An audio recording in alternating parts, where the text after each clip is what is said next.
Hi, Dr. Rob. Hey, Tammy. Hey, everybody. Welcome. So we've got questions. Yay, questions. First one, married male. I have two female coworkers that I struggle not to obsess over. It makes it very hard for me in my recovery to see them every workday and to have to interact with them. I feel I have humanized them and don't objectify them, but I am just plain attracted to them physically and to their personalities. Are there any techniques to overcome that? Well, I don't know about techniques, but I can think of a few ideas. I mean, just what I would do if I were in recovery and working on this. Um, a couple of thoughts about this. If you're having a close relationship with someone that you feel distracted by, and they're a friend or someone you really feel close to, I think it's okay to say, and not in this case, but I think it's okay to say, you're my neighbor and friend, and we've been living near each other for years, and I find myself attracted to you, and I just want to let you know that, I think in cases where there isn't potentially a problem, like in the workplace, like this situation, letting a little air out of the tires by letting someone actually know you have these feelings and then moving on can make it easier. But in the workplace, a whole different place. You can't go to those women and say, oh, by the way, I can't stop looking at you, or that would create problems. So really what you have to do is find a way to minimize your interactions with these folks. So if you're working on projects with them, probably best that you get reassigned. If you work in an office where they are and you can move to a different office, that's better.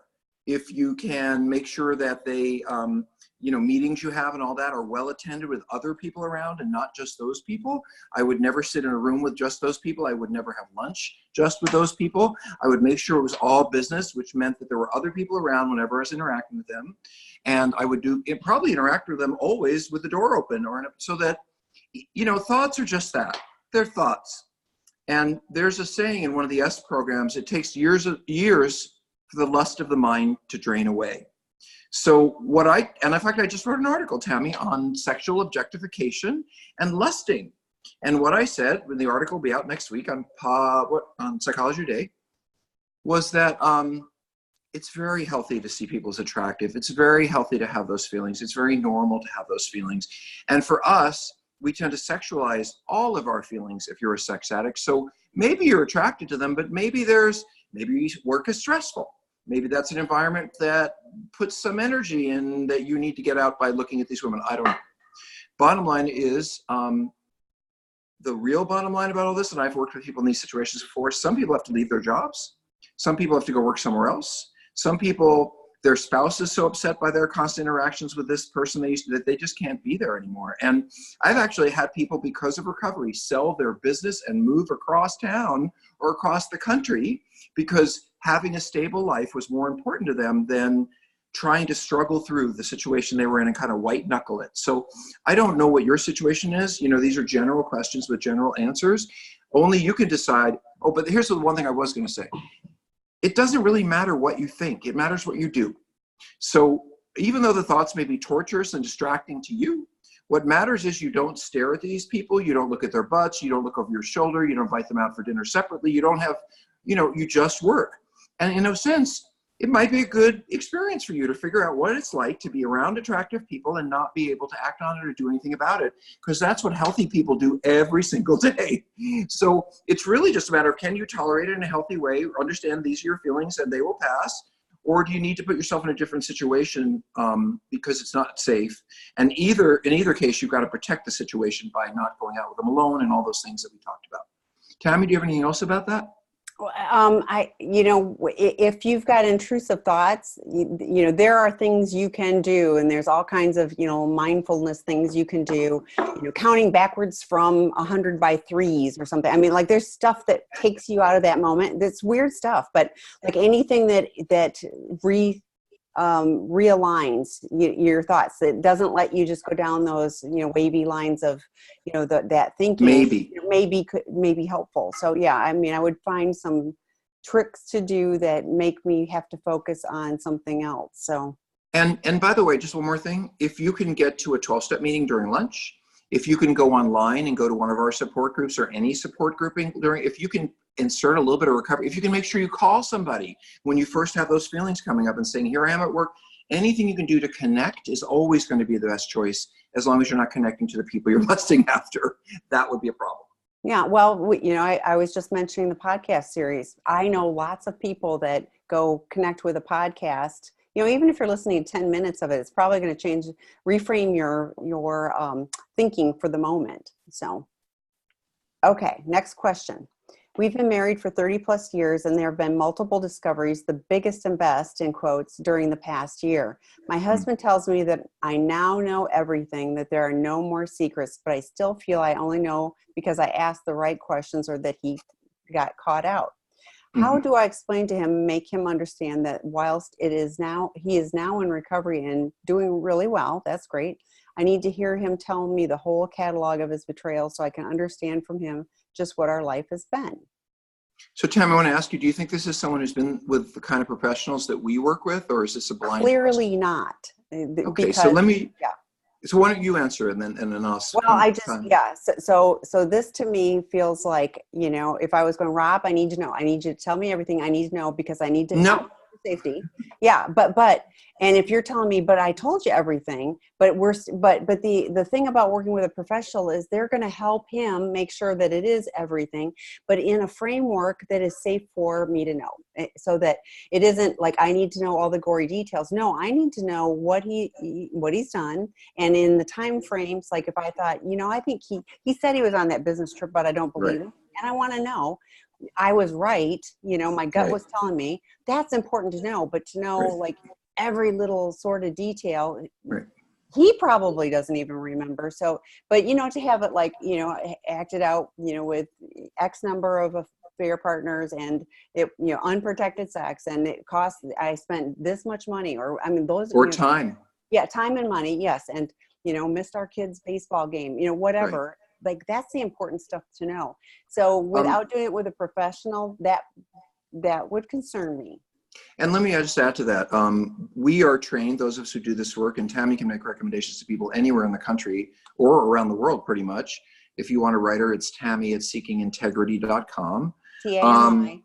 I'll put it in chat. TAMI. But I think that this is a very typical scenario where someone's working on good recovery, you really feel good about what they're doing, but you don't feel safe about what's happened in the past. You're not sure you have it all.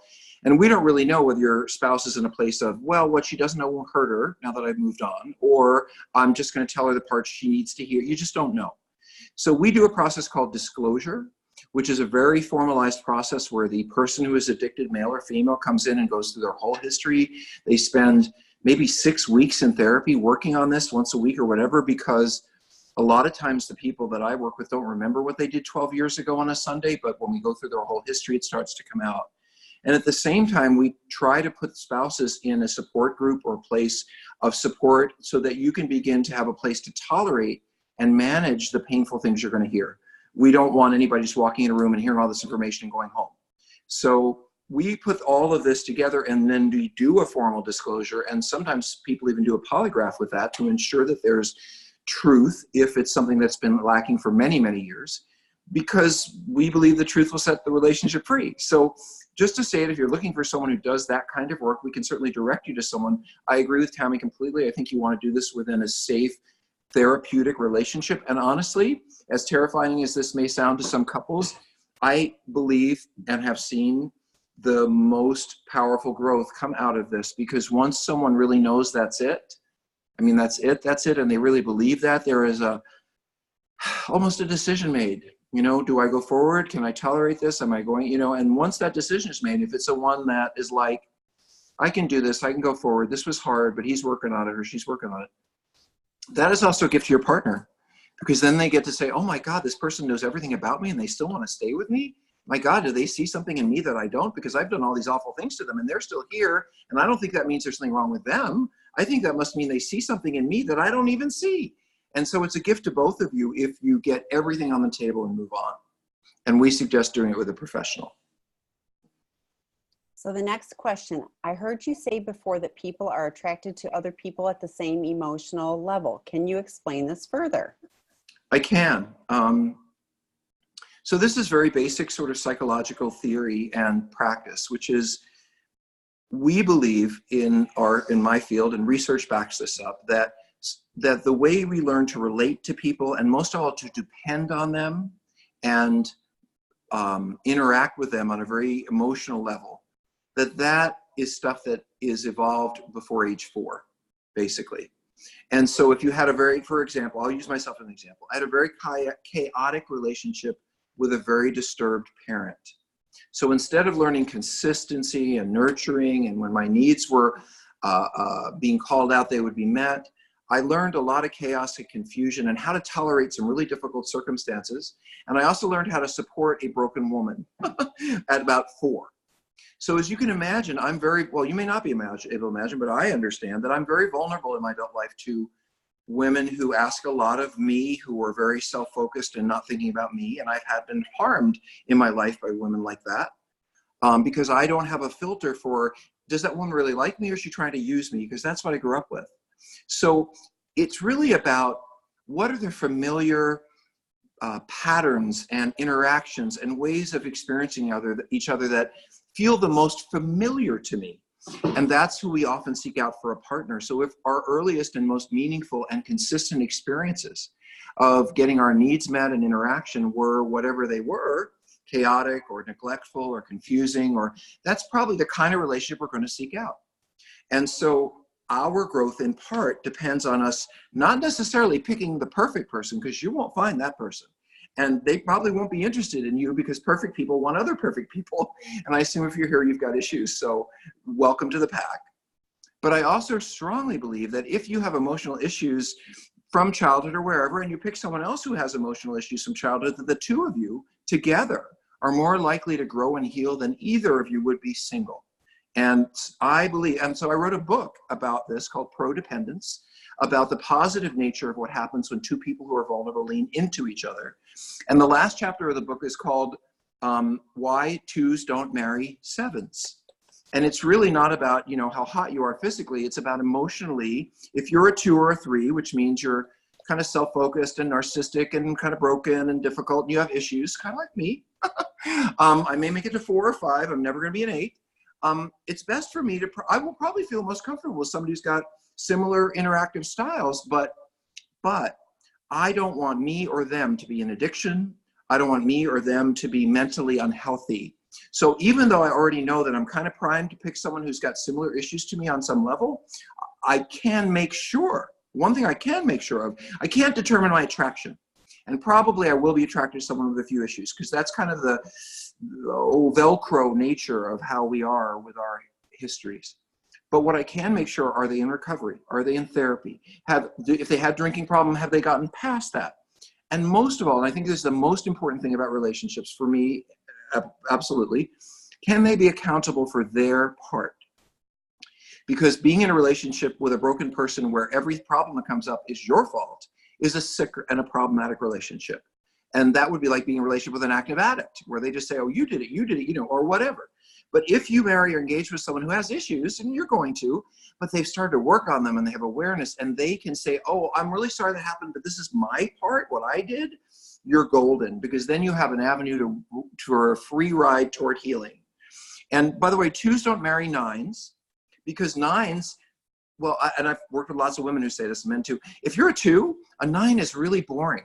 It's like, oh my God, he's so boring. He just wants to go to dinner and go to the movies and doesn't even want to push me into sex, like a healthy person. And if you're a 9 and you're dating a 3, you're probably not going to continue, because you're probably going to say something like, wow, that person's way too much work and too much drama. So really, the 9s are going to find the 9s, and they're going to go off in their 9 little lives. And those of us who are 3s and 4s, we're going to find 3s and 4s, but we can grow into 5s and 6s if we share growth and love together. And that really is the platform on which I put Prodependence. There's a belief in codependency for some reason, that what you need to do is back away from your partner, and you need to work on yourself. And I think you can work on yourself and be in relationship with your partner, and then the two of you can both grow.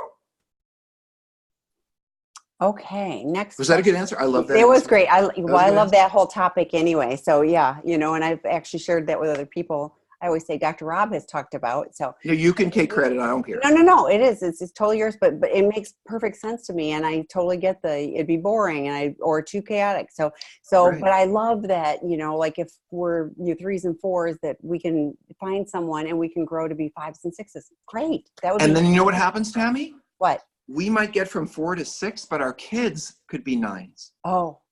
or the Wow, people that's we great. love. Yeah. We can love because we can be much more stable than what we grew up with together, and we can grow nines. And Oh, I that's how it love that. works. That's even better information for me to have. So, okay. I went on my first date since I started recovery. It was a nice lunch and it went fine. I enjoyed the conversation. One awkward moment was he told me before we even ordered our drinks that he is in recovery from gambling addiction. He has been clean for 7 years. He said his sponsor told him to disclose right away, which he did. He then continued to talk about his recovery journey for a while. I felt compared to share about SLAA, but I did not.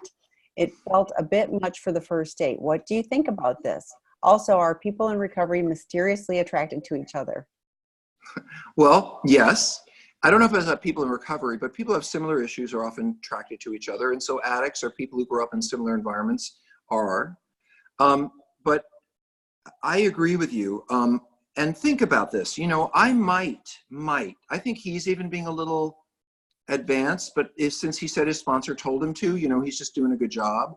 8 years sober is a good number. He's been around for a while. So, I would be thinking about, does he have other addictions that are not looked at? Because, porn and gaming and all kinds of things can show up just because he's not gambling anymore, blah, blah, blah. So I would make this a long dating experience where you really know his history and what's going on.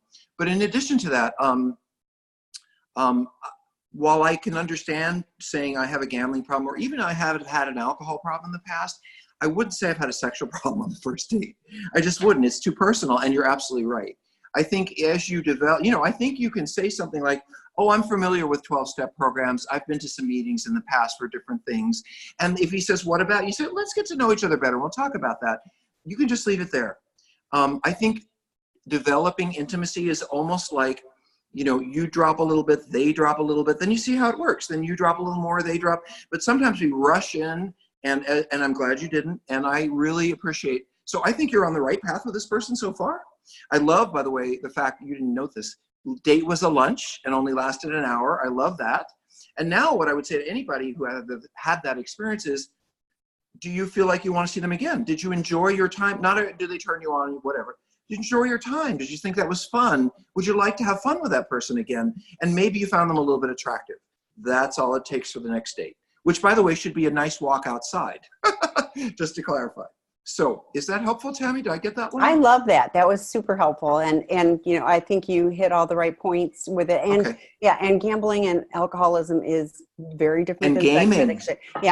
Yeah. So, but those are things that are, like you said, not as personal a thing. So I love that you said you could share, I've had some experience around recovery or, whatever, and keep it tracked on him. But I'm just thrilled you went out on a date and it went fine. I love, that's what our goals are. It's not that, Love. And then, Family.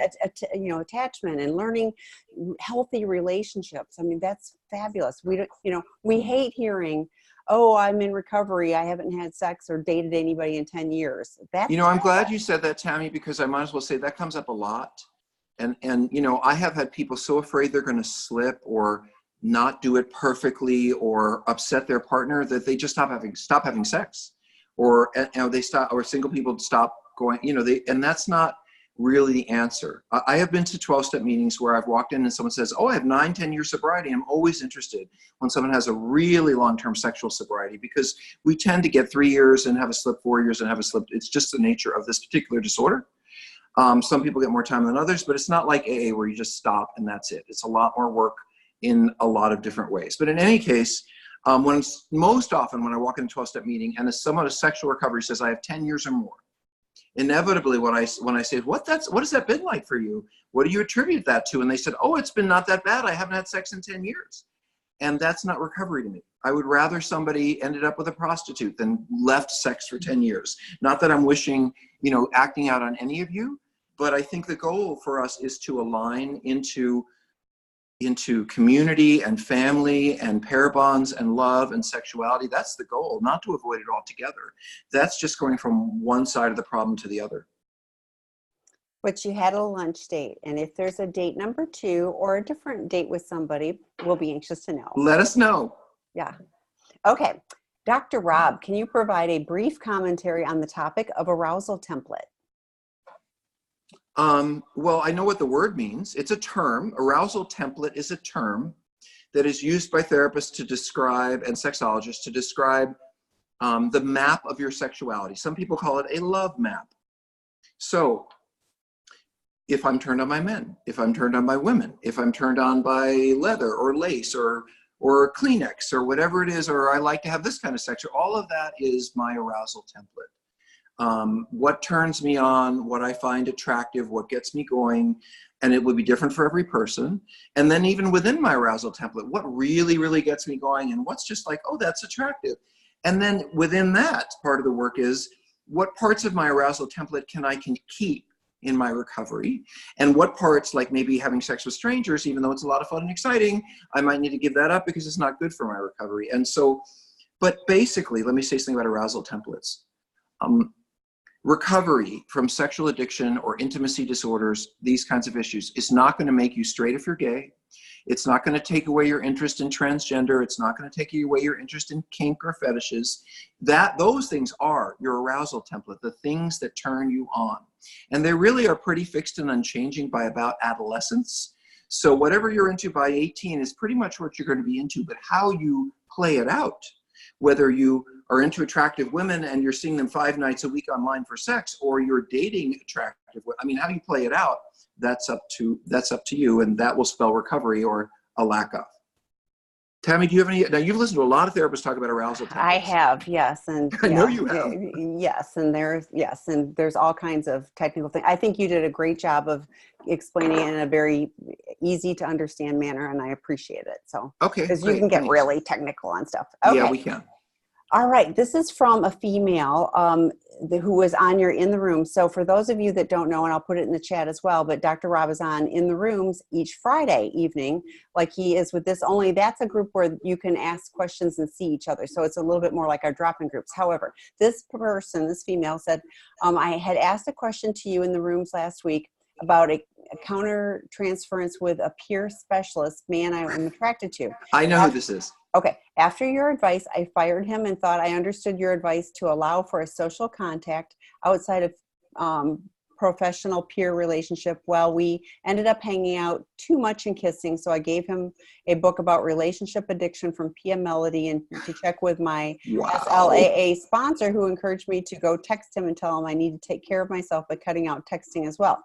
I feel bad that I saw myself break boundary after boundary and don't trust myself to keep this latest one.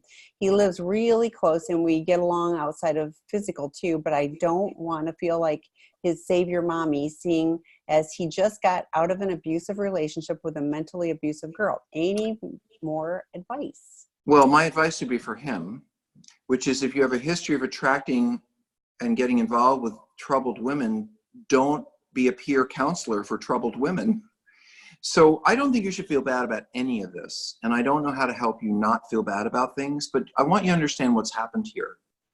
You leaned into someone emotionally who you thought could help you with some emotional problems, and both of you experienced a romantic attraction in the therapy setting. Because he's a peer counselor, he did not know how to manage this, and you rightly said to him, I don't think you can be my peer counselor because I don't want this to happen inside of this kind of environment. But here's the deal. I didn't tell you this part. Once you're attracted to someone as a therapist, we don't generally date you.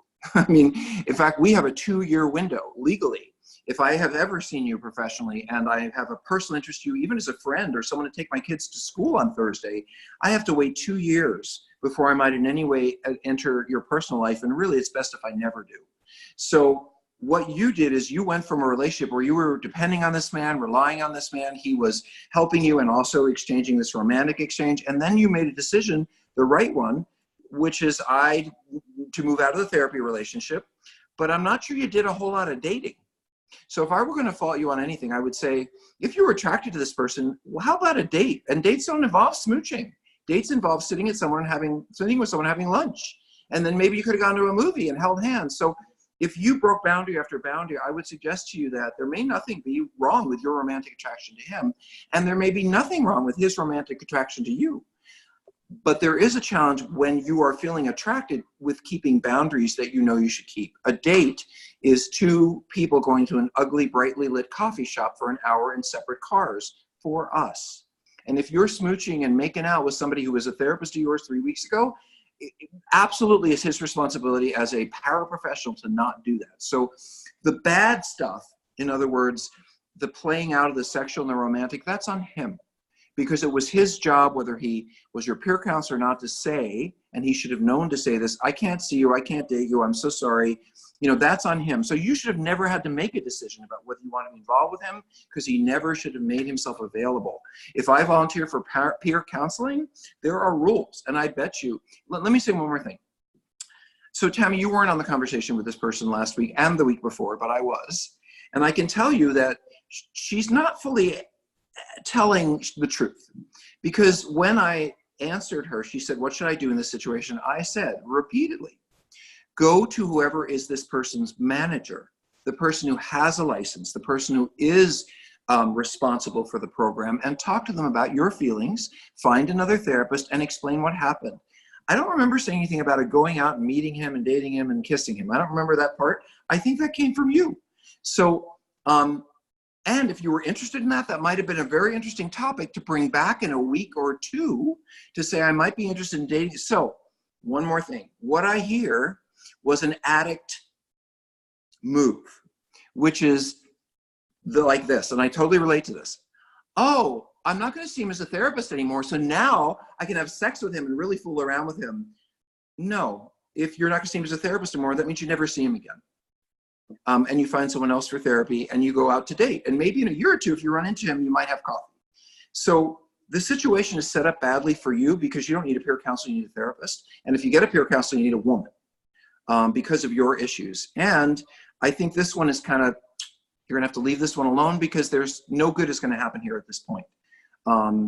And I would imagine one more thing, that whoever was supervising him or managing him, since this is a military role, if they found out that he was being romantic and sexual with someone he was volunteering to help, even after he stopped seeing them, I would imagine he would be in a lot of trouble. So all the way around, this isn't a good situation and you need to take care of yourself and move on. Well, and I don't know the roles of peer counseling, but to me, peer counseling would not be that you know everything about him and that that he was in an abuse. If it's maybe the date, I think the date is where she found it. Okay, all right.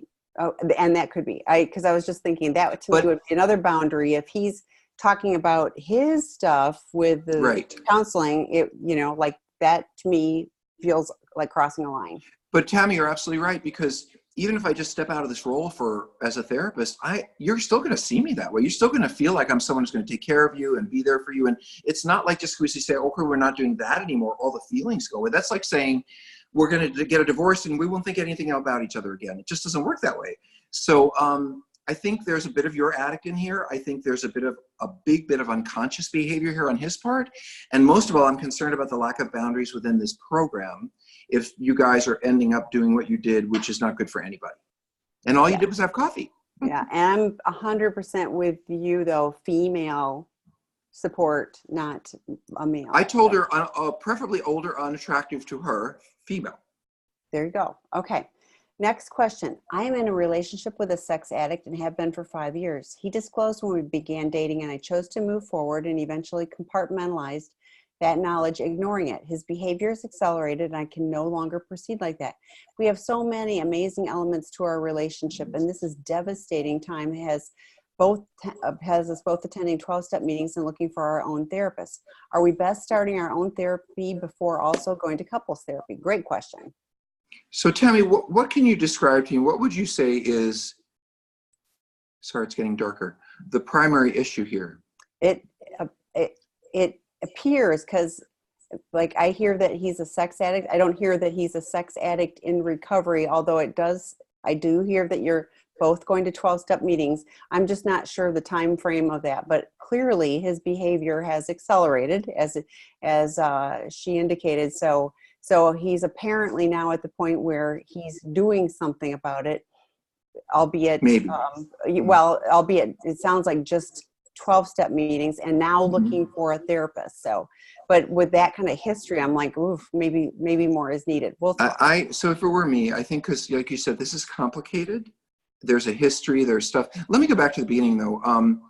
just say that it's not unusual for me, and I've seen it before. Even let me try it this way. I've worked with sex addicts who say, I've been dating this person for a few months or years, or I'm married to them, and they know all about my sex addiction. I've told them everything. And I've never found that to be the case. I think that, bless you, if someone is interested in you and getting to know you, they're going to tell you the vague details, something about it, so that they can feel honest and own it, but they're not necessarily going to tell you the real deal. And if you're in love with someone or really taken with someone, it's so easy to say, oh, honey, I don't mind that. As long as you've worked on that, that's fine. And then realize later, what was I thinking? I didn't realize the depth of the problem, and now I'm in it. So if you are in love with this person, you have a meaningful relationship with this person, and you want to go forward, I'd really suggest you write Tammy and find a really good couples therapist, because I think putting you together in a room and beginning to take the pieces apart about the next steps are a more important question than do you go separately or as a couple. Or if he's willing to go, I would start as a couple and then let that professional direct, knowing you in those moments, what's best for you. Because I can't say that from here, but we certainly know good people who do great couples therapy all over the country. All over the world. So all over the world. Yeah. This is a record. We've never run out of questions. Like I know we usually end up at the end going, I'm sorry, we can't answer all the questions. I think more will come. So let me make a couple of announcements, and that way they'll be tired of me and they'll have to ask questions. There you go. So Tammy mentioned in the rooms. Let me just say something about that. I have been, this is really the website that gave me the idea of creating all this for you guys, or with you guys and all the people who are helping in Tammy's work. I started volunteering for this site about 3 years ago, and it's really more for drug and alcohol recovery. But there are like 160 12-step meetings on this site. And so they have a very large volume of people coming through for all kinds of addictions. And they offer, as an outside part of their work, not part of the treatment, not part of the actual meetings, but sort of as their core clubhouse or as their entryway into the meetings, you might be able to get information from a therapist or learn things or ask questions or read their magazine and all that. And so I've been volunteering for 3 years on the rooms at 6 o'clock California time on Fridays, 3 years, to just simply answer questions about sex, love, and addiction. Because I know a lot of you may never see a therapist, you may not make it to a 12-step, whatever it takes to help get you better, even if it's some stupid thing I've said that, I want to make it useful. And I found a lot of people wanted this information. So right now and in the rooms, Tammy, I don't know if I told you this is so typical, no offense to anyone, of how recovery is seasonal. So when I was doing my group on Christmas and New Year's and then through December, and in the rooms, I had 58 people in the room. But last night, now that it's January and everyone's like, oh my God, the holidays are over, my life's a mess, I had 118 people in the room last night. And I do think that people kind of rush in after the holidays saying, okay, that's over. I feel like a bomb hit me. How do I get better? And we're right here to catch you if that helps. In fact, we have a treatment program called Seeking Integrity, and Tammy and about 7 of us run it. All of us have a tremendous amount of experience, and we treat sex addiction in men and chemsex addiction in men, co-occurring drugs and sex problems. And boy, we have our hands full, but I'll tell you what, there are probably 5 or 6 guys listening right now who are in our treatment center, and we're kicking butt. I mean, no offense to any other treatment center, but these guys, if they were here, they'd tell you. If they could come on, they'd tell you. We're hard on them with a lot of love, and all I want for the people I treat is for them to find happiness in the way that they can find it, through connection and intimacy. And unfortunately, everyone who comes to us struggles to find happiness because of their disconnection from love and intimacy. So we push, but we're kind and compassionate. I want to say one more thing about that. I don't know if some of you may know I have a podcast. It just blows my mind. So let me tell you a little podcast story. I started a podcast. I drove Tammy insane and everyone on my team. We got to do podcasts. We got to do podcasts. You could tell you, like 2 years ago or a year and a half ago. I was like, because I just thought it was going to be an important medium, an important way to reach people. And it seemed like the new radio to me, where you could listen to what you wanted, when you wanted, and learn, not wait for it to show up, kind of like Spotify for issues, And so now we are a year and a half later and probably 65 shows in.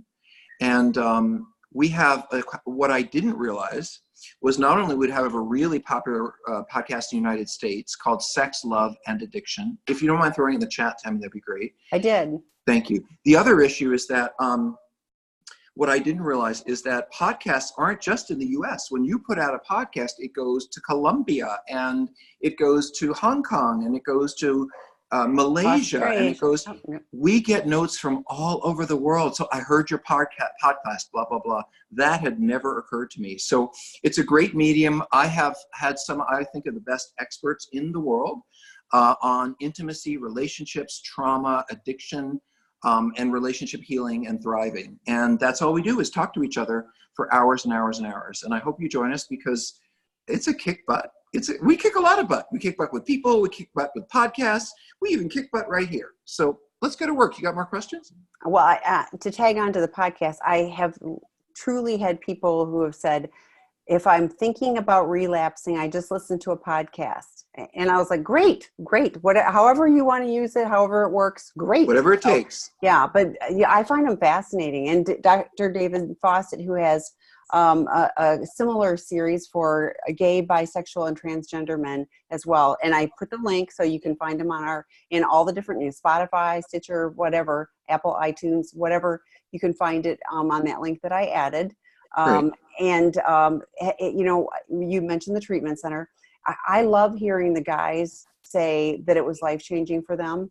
I loved at least as much when a spouse said it was life-changing for us. I was like, fantastic. So, these partners that are betrayed and, they're so hurt, and, to have them go, in fact, one of them said, I don't know what you did, but I got a different man back than the one I sent. And don't worry, he'll change soon. No. This was unless he works. He's got to maintain. It was a few weeks before Christmas, and he'd been there in the summer, and so they were on a healing path, and that to me is amazing. I want to say something about Tammy because I'm thinking about one of the guys who's in treatment right now, and when we first started working together, I confronted him with a lot of things about his behavior and how he looked at himself and his world, and he said to me, and I'll quote, "And ladies and wives and spouses, you're not going to like this, but I completely understand." He said, my wife's been saying the same thing to me for years. I think she used the same words. But hearing you say it in this setting for the first time has allowed me to say, wait a minute. This isn't just somebody nagging me or complaining or blah, blah, blah. This is about me and my behavior because she's not even here and he's never talked to her. And so sometimes just the experience of having all these people see you in such a different way than you see yourself is the beginning of healing. But I'll say that's painful because we all want to run around the world and think we're doing our best job. And when we find out we really haven't been, and in so many ways, treatment is difficult. And that's why people are in a safe place because believe it or not, Tammy, I haven't told you this, I don't think, but I remember years ago, I had someone outside the therapy industry, I think it was a journalist, who wanted to, and a high-end journalist in New Yorker, Atlantic, something like that.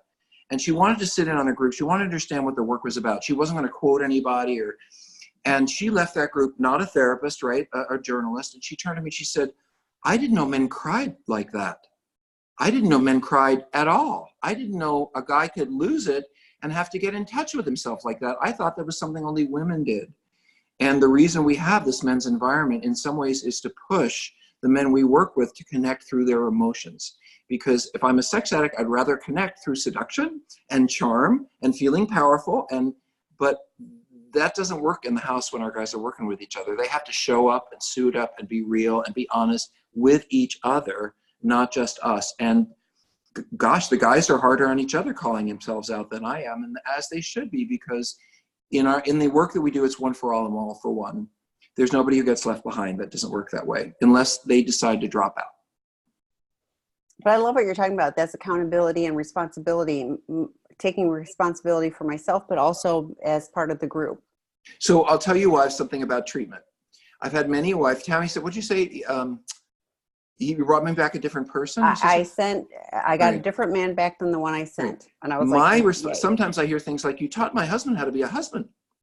Before I had 3 kids and he used to be number 4, but now he actually does dishes and helps with the laundry and shows up on time for dinner and picks up the kids. And because when we're in addiction, it's not just the deep emotional things we dismiss about our partners. It's also the day-to-day needs they have of us to participate in our relationships. And I think the first thing that partners realize when they get back is, oh my God, this person's engaged.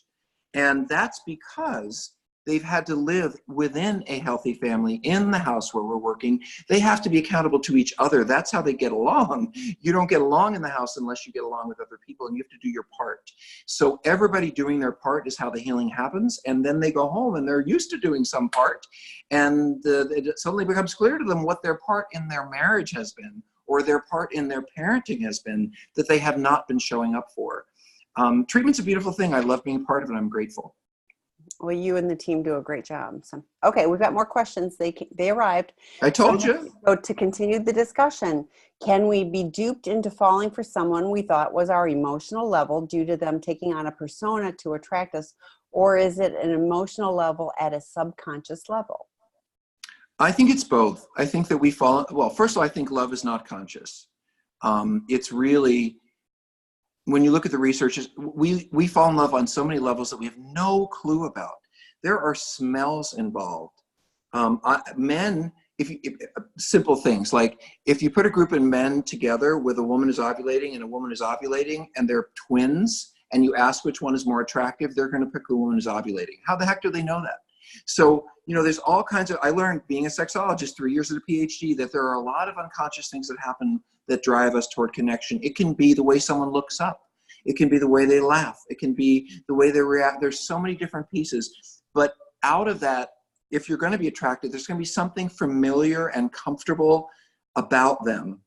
And I don't necessarily think that comes solely out of what they have to say. I think it comes out of the as you said, unconscious connection that we're making through our eyes, through our smells, through all of that.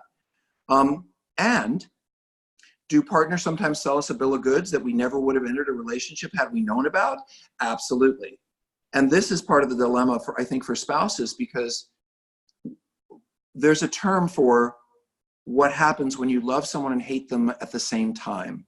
It's called ambivalent love. I don't know whether I love this person or I want to get away from them as quickly as possible. And once addiction has been revealed, especially the kind we deal with, that's part of the big challenge for partners is, there's still love there and there's still connection there, but you don't trust them and you hate them and they've ruined your life. And so, the way back, I promise you, if you're going to heal as a couple, is not going to be through a lot of what this person says to you. So you don't have to worry about that part. It's going to be more about what they do. Do they show up? Are they being honorable, honest, accountable, and all of that? And if they're doing those things, maybe you'll fall in love with them even more than you were before. Who knows? It's a mystery. Okay, next question. Okay, back to the lunch date. Yeah, so there's a part 2.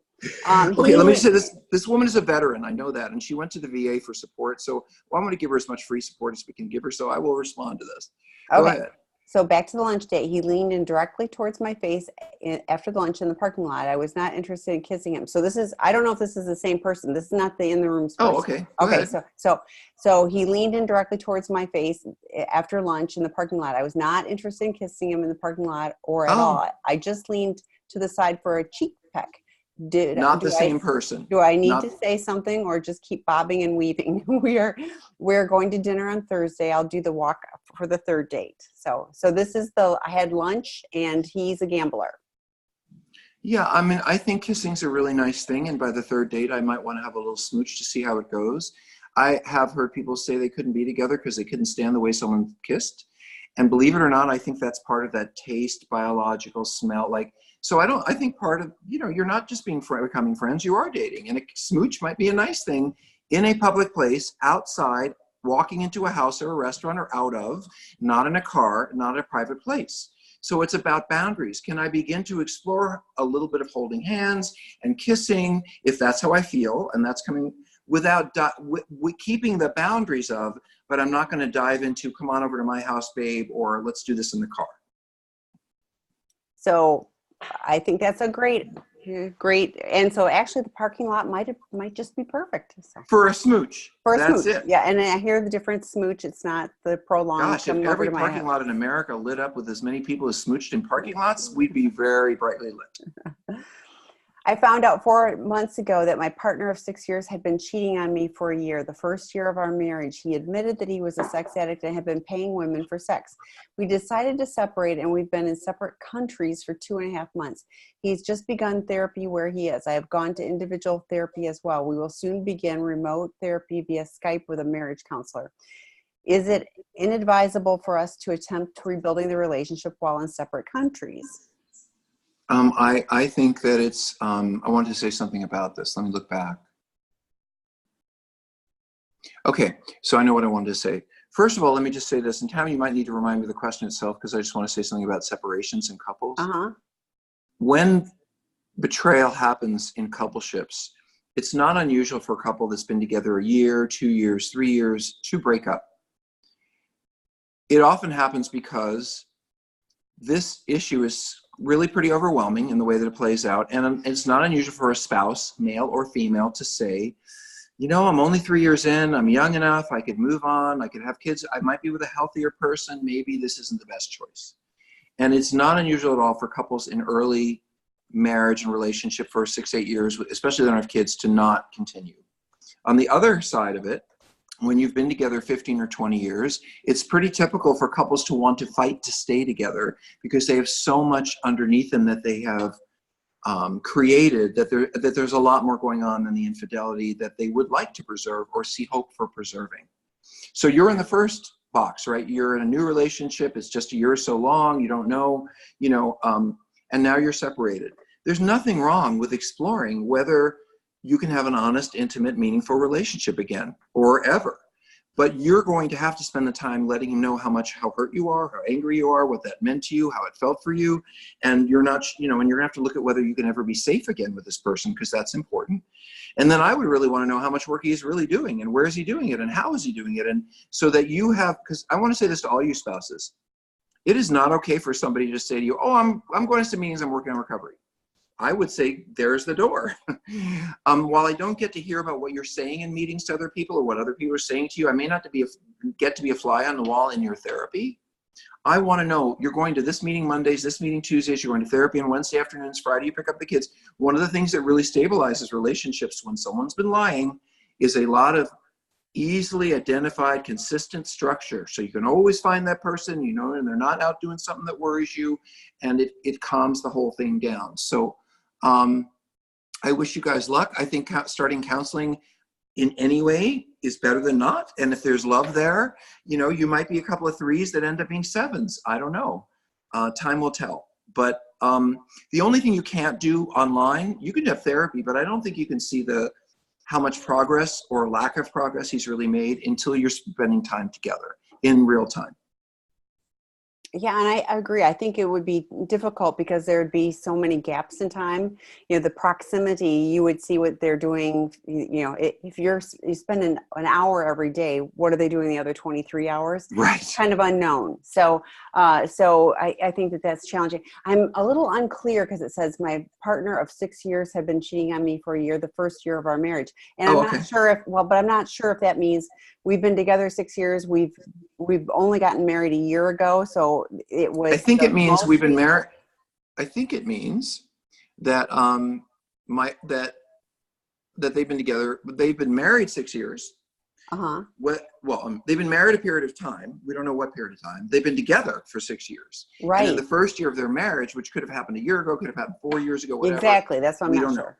But it's still an early relationship because 6 years is, no offense, not that long compared to, when you get to 20, 30 years, that's when you're. Well, my only point was if that was 5 years ago, did he really stop? Or if that's just the most recent. So it's really more questioning about where he is on the recovery process. So. Hey, Tammy, can you ask the next question? Because I just laughed when I read it. And I don't mean to laugh. I'm not laughing at anyone, but it really Hi, Rob and Tammy. You nice people emailed me earlier today and included the possibility of a 14-day program being an option, but I am not sure how I might fit with 10 years of sexual sobriety. My issues are now trust issues, fear and trauma around feeling and sharing my feelings, and causing a lot of marriage stress. So do people who have sobriety ever go to treatment with this situation?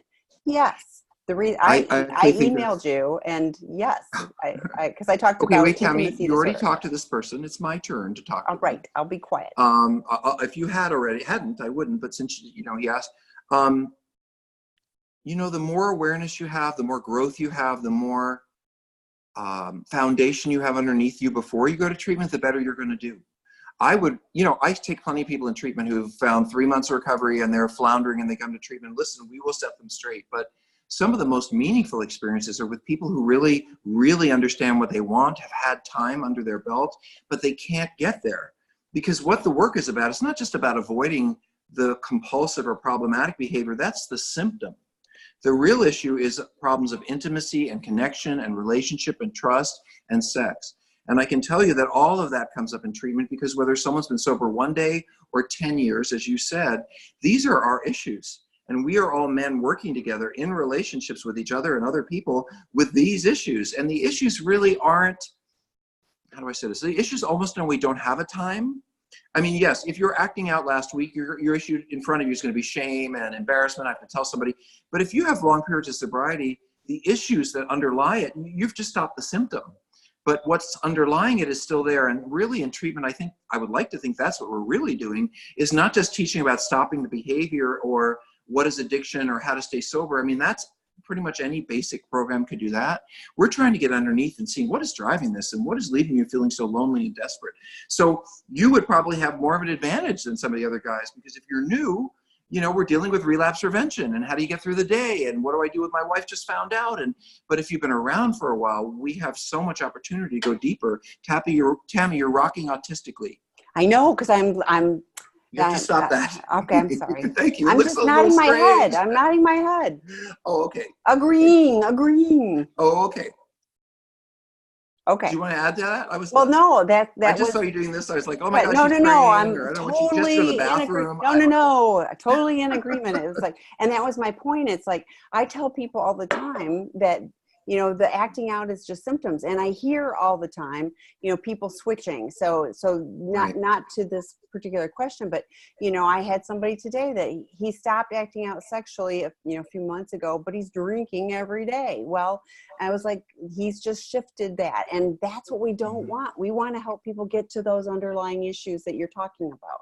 And these days, more and more, I hear like, well, I stopped, but I'm smoking pot every day, you know, and that doesn't hurt me because I'm not going to get drunk driving. It's like, well, you want to work on yourself, pot's going to get in the way, I promise. Yeah, you know? So it's all, you know what I it's whack-a-mole. Well, yes, but it's also keeping me from those healthy attachments to the people that I want to love, but I can't truly, because I'm compartmentalized and I'm over here, I'm thinking about the pot or the alcohol or whatever, or I'm still going, gosh, I wish I could watch that porn. You know, anyway. So yes. I want to add this. Thank you, Tammy. I'm sorry. Is that I know this seems silly, probably to all of you. And if you're a sex addict or a love addict, you'll get this, I think. And if you're a partner, it may be harder for you to get.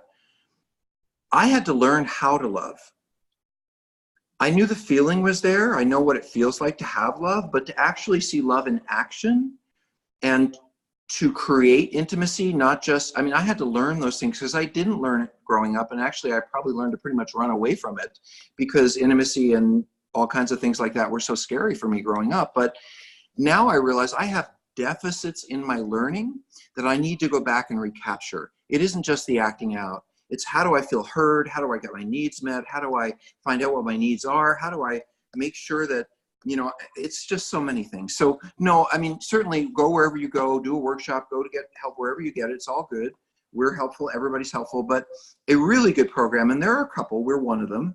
I truly believe is just taking you where you are.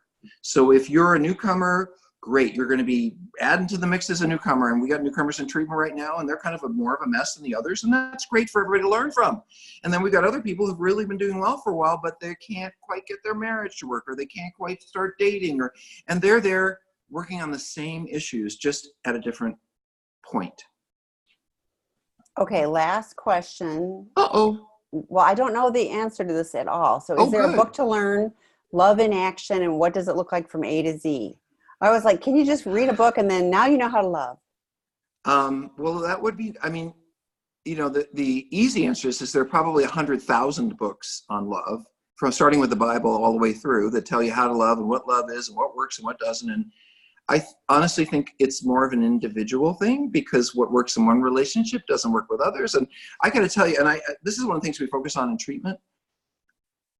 All of us have different emotional needs. And all of us have meaningful and profound emotional needs, but they're different. Some of us want a lot of hugs. Some of us want a lot of space. Some of us want a lot of attention. Some of us want to fade in the background. Some of us want to feel needed. Some of us want to feel special and important.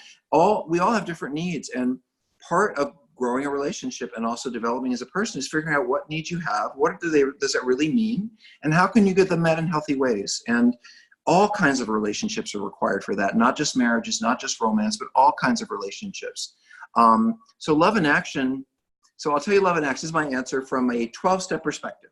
I'll tell you what they told me when I was maybe 3 years into recovery in 1988. And I just said, I got to find someone, I got to find someone, I got to find love. And they said, what they say to me, Tammy, they said, start with a plant. And if you can keep a plant alive, then maybe you want to get some fish. And if the fish make it, then maybe you want to get a dog or a cat. And then maybe you might graduate to a date. And what they're really saying is you have to learn how to love in action. It doesn't mean that you're in the stage of romantic love. Showing up for my dog, being here on time to feed him, taking my responsibility, making sure he goes to the vet, giving him cuddles and kisses, even when I don't feel like it. That's loving in action. It's a pet, but it's loving in action. And it comes from me, the same person who has to learn how to love my spouse in action. But the methods and the work isn't all that different at all. And Tammy, I love you and all the good work you do. Thank you for joining us every week and doing this. I appreciate it. Likewise. And thanks to all of you for joining us. I think it's been a great series of questions again tonight. There are previously recorded, and this one will be posted too on the sexandrelationshiphealing.com site. And join Dr. David Fawcett will be on Wednesday night, and there's drop-in groups between now and then, and more webinars, more podcasts. Reach out to me if you have questions. I'm happy to help. So thanks, Dr. Rob. Have a great week, guys.